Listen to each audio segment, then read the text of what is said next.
The 15-year-old foster kid I took in had only one possession, a worn photograph of his birth mother. He guarded it like his life depended on it, staring at it every night before bed. I thought it was just a sad reminder of abandonment. Then my sister saw the photo and went white as a sheet and whispered, "Oh my God, I know her. She didn't abandon him. She disappeared." Before we dive into this incredible story, I'd love to know, where are you watching from today? Drop your city in the comments below. And be sure to subscribe for more amazing stories every day. Now, let's head back to the moment that changed everything. My name is Gavin Parker, and at 35, I had never imagined I would be sitting across from a social worker discussing the possibility of becoming a foster parent to a teenage boy. But life has a way of taking you down paths you never expected. And after losing my wife Julie to a subtle cardiac arrest 2 years earlier, I found myself searching for a way to fill the enormous hole her absence had left in my life. I'm a high school history teacher, and over the years I had seen too many kids slip through the cracks. Bright, capable students whose potential was being wasted because they didn't have stable homes or adults who believed in them. Julie and I had always planned to have children, but she was gone before we had the chance. After she died, I thought that dream had died with her. But then I realized that maybe I could still make a difference for a kid who needed someone to believe in them. Shawn Murphy arrived on a rainy Thursday afternoon in October, carrying everything he owned in a single black garbage bag. He was tall for his age, probably close to 6 feet, with dark hair that hung in his eyes and a defensive posture that screamed, "Don't get too close." He looked like he was ready to bolt at the first sign of trouble. Shawn, Linda, my caseworker, said gently, "This is Gavin. He's going to be your foster dad." Shawn's response was a barely audible grunt. He wouldn't make eye contact, and when I offered to help him with his bag, he pulled it closer to his chest like I might try to steal it. I could see that the photo showed a young woman with long, dark hair and a beautiful smile. She was holding a small child, Shawn, I assumed, and they were both laughing at something outside the frame. It was the kind of picture that captured pure joy, which made its presence in this sad situation even more heartbreaking. "She's beautiful," I said gently. "You look like her." Shawn's expression softened slightly. "She left when I was 5. Just disappeared one day. I've been in foster care ever since." Over the next few months, I watched Shawn's relationship with that photograph. He would look at it every morning when he woke up, and every night before he went to sleep. Sometimes I would catch him staring at it with an expression of such longing that it made my chest ache. He would whisper to it sometimes when he thought I couldn't hear, little conversations with the mother who wasn't there. Getting Shawn to open up was like trying to coax a feral cat to trust you. He was polite but distant, answering my questions with the minimum number of words possible. He did his homework without being asked, kept his room clean, and followed all the house rules, but there was no warmth in any of it. The only time I saw any real emotion from Shawn was when it came to that photograph. One evening, about 3 weeks after he arrived, I heard a commotion from his room. When I knocked on his door, I found him frantically searching through his belongings, his face pale with panic. I can't find it," he said, his voice shaking. "I can't find the picture." We searched his room thoroughly and finally found the photograph wedged between his mattress and the wall. The relief on Shawn's face when I handed it back to him was profound. "I thought I lost her," he whispered, clutching the photo to his chest. That night was the first time Shawn really talked to me. He told me about the few memories he had of his mother, how she used to sing to him at bedtime, how she would make pancakes in funny shapes on Saturday mornings, how she always smelled like vanilla perfume. "I used to think she would come back," he said, staring at the photograph. Every time I got moved to a new foster home, I thought maybe she would find me there. But it's been 10 years now. I guess she just didn't want me anymore." "You don't know that," I said. "Maybe something happened. Maybe she's looking for you too." Shawn looked at me with the skeptical expression of someone who had learned not to hope for things that seemed impossible. "Yeah, maybe." But I could tell he didn't believe it. As the weeks turned into months, Shawn and I developed a routine that worked for both of us. He began to share small details about his day, his classes, his thoughts on the books he was reading. I learned that Shawn was incredibly intelligent and had a dry humor that occasionally broke through his serious demeanor. But he was also deeply wounded. He had nightmares sometimes, and I would hear him crying in his room late at night, always clutching that photograph. He never talked about these episodes, and I didn't push him. The breakthrough in our relationship came 4 months after Shawn arrived. He had gotten into a fight at school and was suspended for 3 days. "I'm sorry," he said when I picked him up. "I know you probably don't want me here anymore." "Why would you think that?" I asked. "Because that's what always happens. I mess up, and then I get moved to a different home." I pulled the car over and turned to look at him. "Shawn, I'm not going anywhere, and neither are you. We're family now, and families stick together through the tough times." For the first time since he had arrived, Shawn looked at me with something that might have been hope. "Really?" "Really," I said. "And if you want to stay, if this feels like home to you, then we can make it permanent." "You mean like adoption?" "I mean exactly like adoption," I said. For a moment, Shawn's carefully constructed emotional walls crumbled completely. "I'd want that," he said quietly. "I'd want that a lot." It was around this time that my sister Barbara came to visit. Barbara is 3 years older than me and works as a social worker in Denver. She had been incredibly supportive after Julie's passing, and she had been equally supportive of my decision to become a foster parent. Barbara arrived on a Friday evening in February, bringing her usual whirlwind of energy and warmth. She's one of those people who can make anyone feel comfortable within minutes of meeting them, and I was curious to see how Shawn would react to her. To my surprise, Shawn seemed genuinely interested in meeting her. Over dinner, Barbara regaled us with stories from her work and her travels, and Shawn listened with genuine interest. He even volunteered some stories of his own. It was the most animated I had ever seen him. After dinner, we moved to the living room, and Shawn excused himself to go upstairs and work on a history project. Barbara and I settled in with coffee to catch up. "He's wonderful, Gavin," Barbara said. "I can see why you've fallen in love with him. He's got such an old soul, but there's still so much hurt there." "He's been through a lot," I said, "but he's starting to trust me, starting to believe that this might be permanent." "What about his birth family?" Barbara asked. "Has there been any contact?" "His father was never in the picture," I said, "and his mother disappeared when he was 5. He has this photograph of her that he treasures, but there's been no contact since she left." "That's so sad," Barbara said. "I can't imagine what would make a mother just abandon her child like that." "Can I see the photo?" Barbara asked. "I'm curious what she looks like." I went upstairs and knocked on Shawn's door. He was sitting at his desk working on his project with the photograph propped up next to his study companion.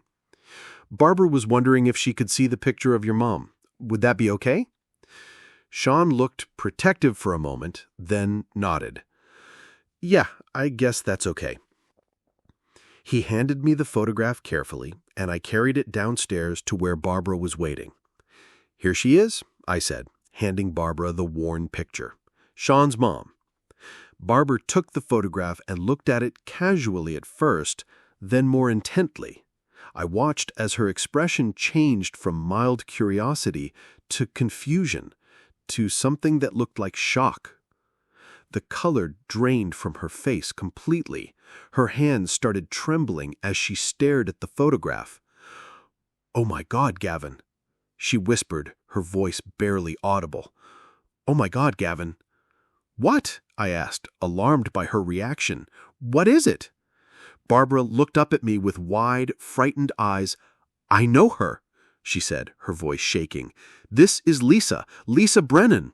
She was my best friend in college for 4 years. We were inseparable. This is definitely her." The words hit me like a physical blow. "What do you mean you know her?" "I mean, I know her," Barbara said, still staring at the photograph in disbelief. "We were roommates at Colorado State for 4 years. We were inseparable. This is definitely her." I felt like the world had tilted off its axis. "But that's impossible. This picture is 10 years old. Shawn's mother abandoned him." "She didn't abandon anyone, Gavin. Lisa didn't abandon anyone. She disappeared 10 years ago. She had a complete mental breakdown and just disappeared. I've been looking for her ever since." The silence that followed was deafening. Upstairs, Shawn was working on his homework, completely unaware that his entire world was about to change. "Tell me everything," I said, my voice barely above a whisper. Barbara set the photograph down on the coffee table with shaking hands. "Lisa was brilliant," she began. "She was studying psychology, wanted to help kids with trauma. She was funny, kind, incredibly smart, but she also struggled with depression, anxiety. It got worse in our senior year." "What happened?" "After graduation, she moved back home to take care of her sick mother. We stayed in touch for a while, but then her texts became strange, paranoid. She was convinced people were following her, that her phone was tapped. I was worried, but I was starting my master's program, and I didn't realize how bad things had gotten." Barbara paused, wiping tears from her eyes. "The last time I heard from her was 10 years ago. She called me in the middle of the night, crying, saying she had done something terrible and that she had to disappear. She said people were after her, that she wasn't safe. I tried to calm her down, tried to get her to tell me where she was, but she just kept saying she was sorry and that she loved me. And then nothing. She hung up, and I never heard from her again. I filed a missing person report, hired a private investigator, searched everywhere I could think of. It was like she had vanished into thin air." I stared at the photograph, trying to process what Barbara was telling me. "But Shawn, if she disappeared 10 years ago and Shawn was 5 when she left..." "The timeline matches," Barbara said quietly. "Gavin, I think Lisa had a complete psychotic break. She probably didn't abandon Shawn on purpose. She probably thought she was protecting him from whatever she believed was threatening her." The implications of this revelation were staggering. Shawn had spent 10 years believing his mother had abandoned him because she didn't want him, when in reality, she had been suffering from severe mental illness. "We have to find her," I said. "I've been trying to find her for 10 years. But now we have something I didn't have before. We have Shawn. We have proof that she was here, in this area 10 years ago. That's a starting point. What do we tell Shawn?" Barbara looked toward the stairs where we could hear the faint sound of Shawn moving around in his room. "We tell him the truth," she said. "We tell him that his mother didn't abandon him. We tell him that she was sick, and that she's probably still out there somewhere, needing help. What if we can't find her? What if she's..." "We'll cross that bridge when we come to it," Barbara said firmly. "But Shawn deserves to know the truth about what happened. He deserves to know that his mother loved him." That night, after Barbara had gone to bed in the guest room, I sat in my kitchen staring at that worn photograph and thinking about the boy upstairs who had been carrying a burden of abandonment that wasn't even real. I thought about all the nights I had heard him crying, all the times I had seen him staring at that picture with such longing, believing that his mother had chosen to leave him.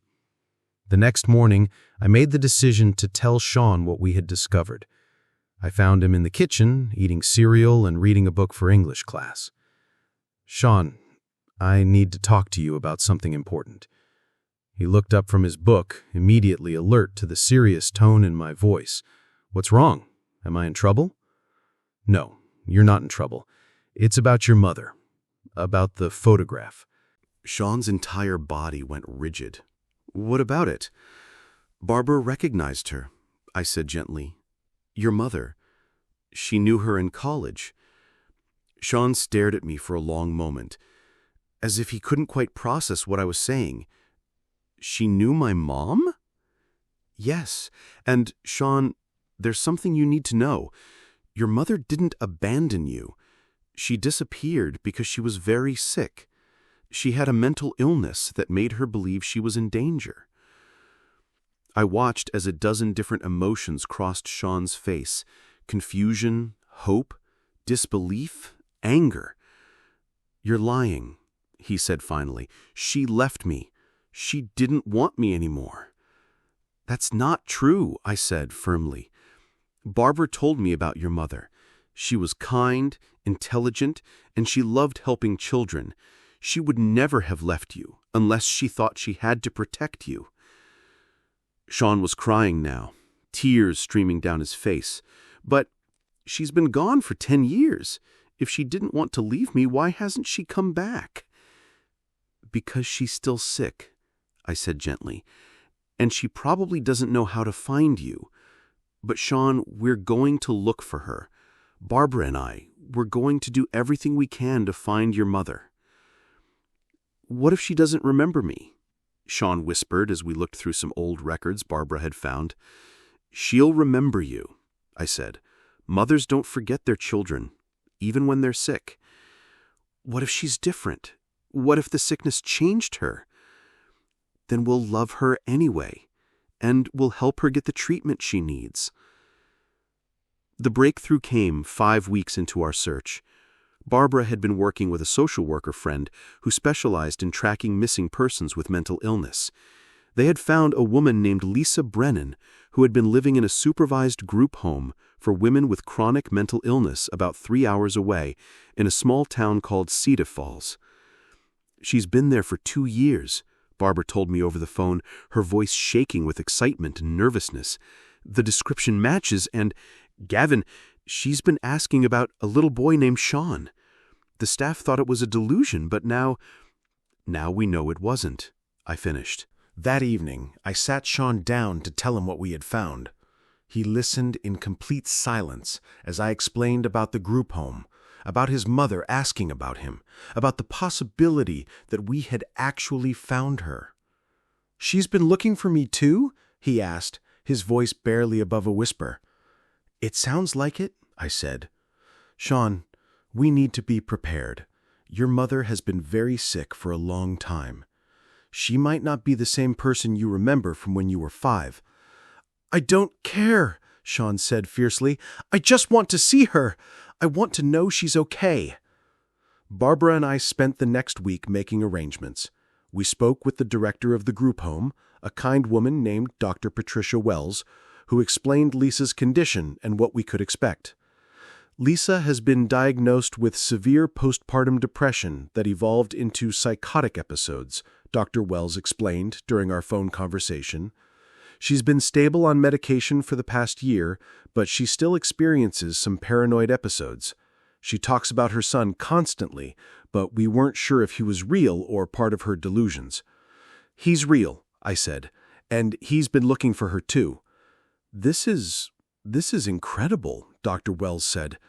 "Lisa is going to be over the moon, but we need to be very careful about how we handle this reunion. Too much excitement or stress could trigger an episode." We arranged to visit on a Saturday morning. The drive to Cedar Falls was the longest 3 hours of my life. Shawn sat in the passenger seat, clutching that worn photograph, alternating between excitement and terror. "What if she doesn't recognize me?" he asked for the 100th time. "She'll recognize you," Barbara said from the back seat. "You look just like her." The Willowbrook group home was a modest, well-maintained building, surrounded by gardens. Dr. Wells met us in the parking lot, a woman in her 50s with kind eyes and a gentle manner. "Before we go in, I want you to understand that Lisa has good days and bad days. Today is a good day, which is why we scheduled the visit. But she might seem different from what you remember, Shawn. The medication helps with her symptoms, but it also affects her personality somewhat." Shawn nodded, though I could see his hands shaking. "She's in the common room," Dr. Wells continued. "I've told her that some people are here to see her, but I haven't told her who. I thought it would be better if you could introduce yourselves." We followed Dr. Wells through the front door and down a hallway lined with cheerful artwork. The common room was bright and airy, with comfortable furniture and large windows that looked out onto the gardens. And there, sitting in a chair by the window, was the woman from Shawn's photograph. She was older, of course, and thinner than in the picture. Her dark hair was shorter and streaked with gray, and there was a fragility about her that spoke of years of struggle. But it was unmistakably her. The same beautiful eyes, the same gentle features that Shawn had inherited. She looked up when we entered the room, and her gaze immediately fixed on Shawn.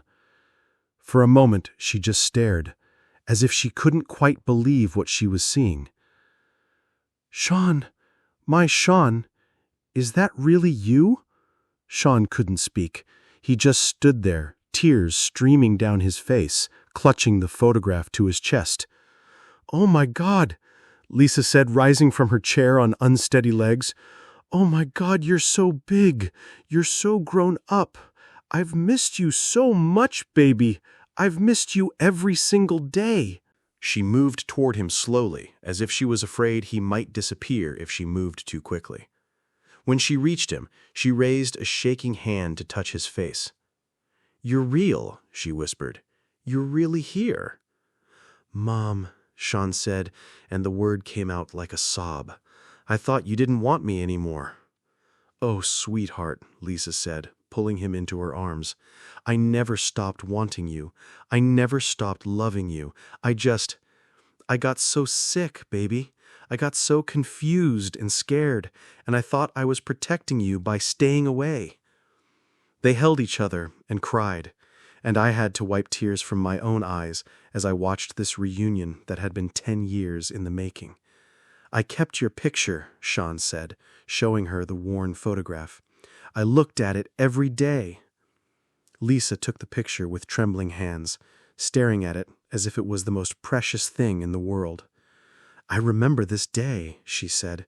"We were at the park, and you had just learned to go down the big slide by yourself. You were so proud." "I remember that too," Shawn said. "I remember you pushing me on the swings." "I remember everything about you," Lisa said. "Your favorite bedtime story, how you liked your pancakes cut into dinosaur shapes, the way you used to sing in the bathtub. I never forgot any of it." Barbara stepped forward then, and Lisa looked at her with confusion for a moment before recognition dawned. "Barbara?" she said incredulously. "Barbara, is that you?" "Hi, Lisa," Barbara said, her own voice thick with emotion. "I've been looking for you for 10 years. "I'm so sorry," Lisa said, reaching for Barbara's hand. "I'm so sorry I disappeared. I was so scared, so confused. I thought people were trying to hurt Shawn, and I thought the only way to keep him safe was to stay away." "It's okay," Barbara said. "You were sick. It wasn't your fault." We spent the next 2 hours in that common room, slowly piecing together the story of what had happened 10 years ago. Lisa's mental illness had manifested gradually after Shawn's birth, but she had managed to hide it for several years. The final break had come when her paranoid delusions convinced her that dangerous people were after her and Shawn. "I thought if I stayed away, they would leave him alone," she explained. "I thought he would be safer without me. I never meant for it to be forever. I thought I would get better and come back for him." "But you did get better," Shawn said. "You're better now, right?" Lisa smiled sadly. "I'm better than I was, sweetheart. The medication helps a lot. But I'll always have this illness. I'll always need help managing it." "That's okay," Shawn said firmly. "I don't care. I just want you in my life." Dr. Wells had been observing the reunion from a respectful distance, and she approached us now with a gentle smile. "This has been wonderful," she said, "but I think we should probably wrap up for today. This has been a lot of excitement for Lisa, and we want to make sure she doesn't get overwhelmed." "Can I come back?" Shawn asked immediately. "Can I visit again?" "Of course you can," Dr. Wells said. "We'll work out a regular visiting schedule. And Lisa, how do you feel about that?" "I would love that more than anything," Lisa said, taking Shawn's hands in hers. "But Shawn, I want you to understand something. I can't be your mom the way I used to be. I can't take care of you or give you a home. I'm still learning how to take care of myself." "I know," Shawn said. "I have Gavin now. He's going to adopt me. But I still want you to be my mom too. I want both of you." Lisa looked at me for the first time since we had arrived, and I could see the gratitude in her eyes. "Thank you," she said simply. "Thank you for taking care of my boy." "Thank you for raising such an incredible kid," I replied. As we prepared to leave, Lisa hugged Shawn one more time. "I love you, Shawn," she said. "I never stopped loving you, not for one single day." "I love you too, Mom," Shawn said, "and I'm going to keep visiting you. We're going to be a family again, just a different kind of family." The drive home was quiet, but it was a peaceful quiet rather than the tense silence of the morning. Shawn stared out the window, processing everything that had happened. "She's different," he said finally. "Yes, she is. How do you feel about that?" "Sad," he said honestly, "but also relieved. I spent so many years thinking she left because I wasn't good enough, because she didn't love me. Now I know that's not true." "It was never true," Barbara said from the back seat. "Your mother loves you more than anything in the world. She always has." Over the following months, we established a routine of visiting Lisa every other weekend. Shawn would tell her about school, about his friends, about his life with me. Lisa would share stories from her own childhood, teach him card games, and slowly, carefully, they rebuilt their relationship. It wasn't the mother-son relationship that either of them had lost 10 years ago.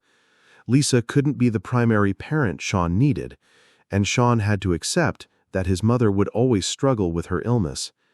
But it was something beautiful in its own way, a connection based on love and acceptance rather than obligation or expectation. 6 months after our first visit to Cedar Falls, I officially adopted Shawn.